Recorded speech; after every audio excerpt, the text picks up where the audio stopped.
गद्दार तो राहुल गांधी है, जो जाकर विदेश की धरती पर रोज कहता है कि भारत में जो है सिखों को पगड़ी पहनना कठिन है। अरे अपने अब्बा हुजूर से पूछते जिन्होंने 10,000 सिखों का नरसंहार कराने का कुकृत्य किया। तो अगर कोई गद्दार है तो नरेंद्र मोदी है, क्योंकि 2014 से पहले उनको भारत में पैदा होने में शर्म आती। नमस्कार दोस्तों, स्वागत है the four debate YouTube channel में। तो दोस्तों आज का डिबेट है सुरेंद्र राजपूत कांग्रेस के प्रवक्ता और प्रेम शुक्ला बीजेपी प्रवक्ता के बीच में। दरअसल दोस्तों राहुल गांधी के बयान को लेकर डिबेट चल रहा था, जिसमें प्रेम शुक्ला ने राहुल गांधी को गद्दार कह दिया, जिसके बाद सुरेंद्र राजपूत ने प्रेम शुक्ला के नेता को भी गद्दार कहने लगे और एक दूसरे के नेता के बारे में उल्टे सीधे शब्द कहने लगे। तो दोस्तों वीडियो काफी मजेदार है, तो एंड तक देखना। तो चलिए वीडियो करते हैं स्टार्ट। तो करना, परेशान हो गए हम लोग 2.5 साल से। चलो भाई देखो अब मैं क्या करता। सुरेंद्र राजपूत बोलिए और ये बताइए सुरेंद्र भाई, जब ये सुप्रीम कोर्ट में सुनवाई चल रही है तो इतने बड़े प्रदर्शन को दिल्ली के तालकटोरा स्टेडियम में करने से क्या मतलब, मकसद क्या है इसका? मानक भाई, अगर मैं काउंटर क्वेश्चन पूछूं इसमें दिक्कत क्या है? किसको दिक्कत है, क्यों दिक्कत है? क्या ये संविधान विरोधी है?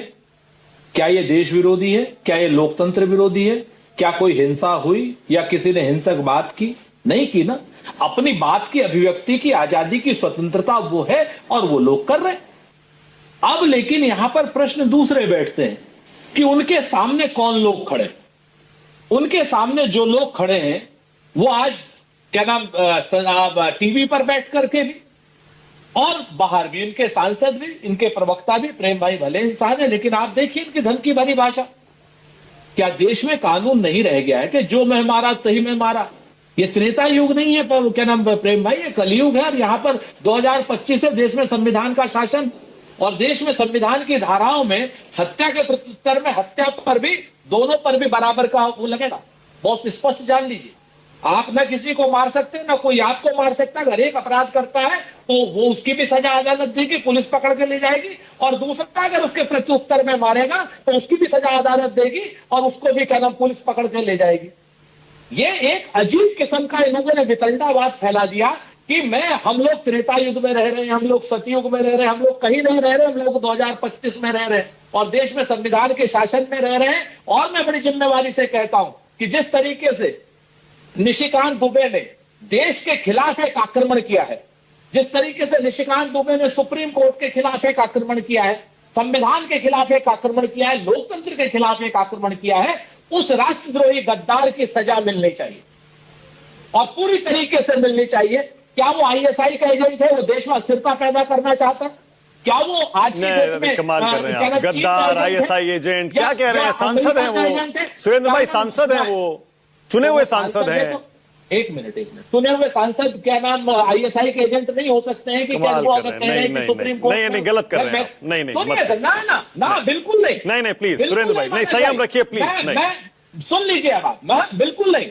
जब तक वो शख्स संविधान का आदर नहीं करेगा, संजीव खन्ना को वो कह रहा है कि धार्मिक युद्ध छेड़ रहे, गृह युद्ध छेड़ रहे। कहां गृह युद्ध है ये बताइए ना।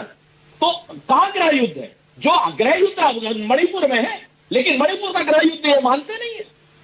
तो मैं तो बहुत स्पष्ट रूप से कह रहा हूं कि आज जिस तरीके से भारतीय जनता पार्टी कानून को, संविधान को, लोकतंत्र को धमकी दे रही है, इसका प्रत्युत्तर देना बीजेपी ने, आपको भी पता है, नड्डा जी ने निशिकांत दुबे के बयान से पार्टी को सबको अलग कर लिया है, आपको भी पता है। अच्छा मैं समझ गया मानक भाई, निशिकांत दुबे के बयान से बीजेपी ने अलग कर लिया है, लेकिन सजा क्या दी भाई? यही बयान अगर कांग्रेस के सांसद ने किसी ने दे दिया होता तो मानक गुप्ता भी और प्रेम शुक्ला भी क्या यही बात कह रहे होते कि कांग्रेस ने बयान से अलग कर लिया है? आप बताइए मुझे।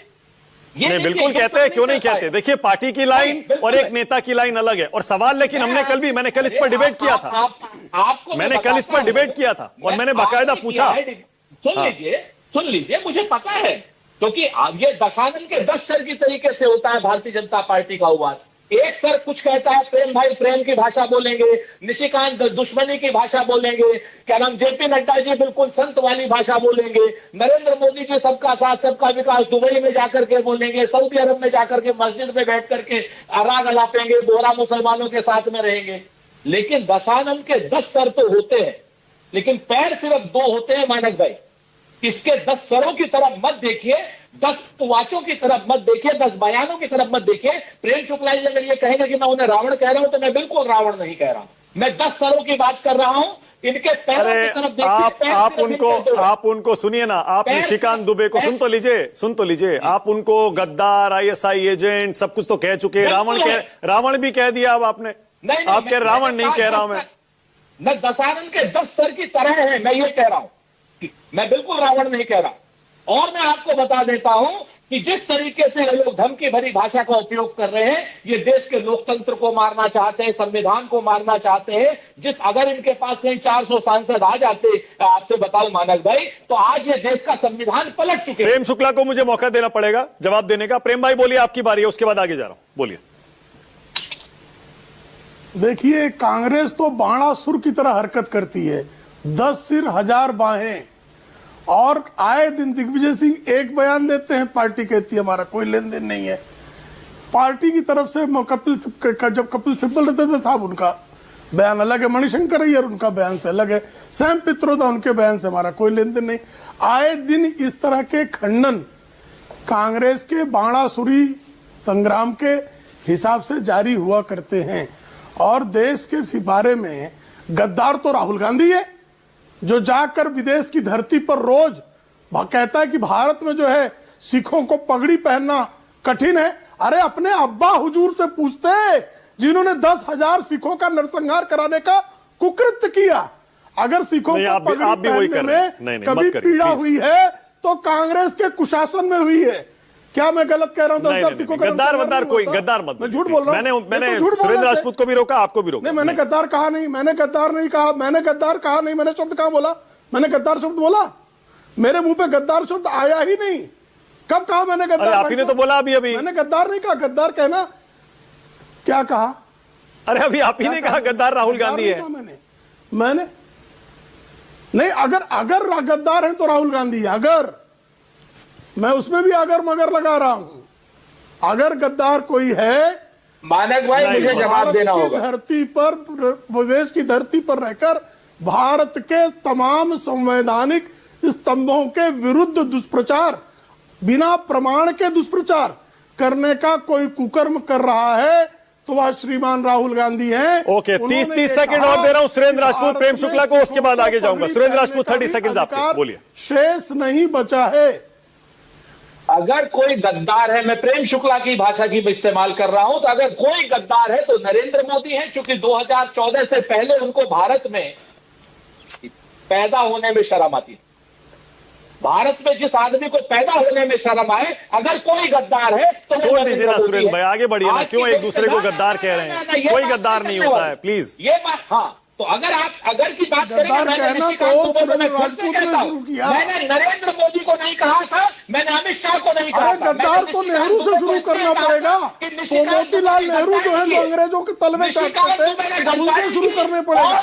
एडविना माउंटबेटन के चरणों को चाटने वाले श्रीमान जवाहरलाल एक करके 1 सेकेंड। प्रेम शुक्ला 30 सेकंड आपके, उसके बाद आगे जा रहा हूं। प्रेम शुक्ला 30 सेकंड। प्रेम शुक्ला 30 सेकंड। गद्दार कहना पड़ेगा, सोनिया गांधी को गद्दार कहना पड़ेगा। गद्दारों का कुल नहीं है जी।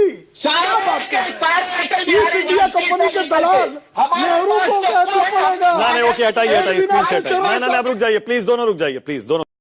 तो दोस्तों, वीडियो को यहाँ तक देखने के लिए शुक्रिया। और इस वीडियो को लेकर आप क्या कहना चाहते हो, आपकी राय हमें कमेंट सेक्शन में जरूर बताना। और चैनल पे नए हो तो चैनल को कर लो सब्सक्राइब। बाकी हम फिर मिलते हैं नेक्स्ट वीडियो में, तब तक के लिए गुड बाय।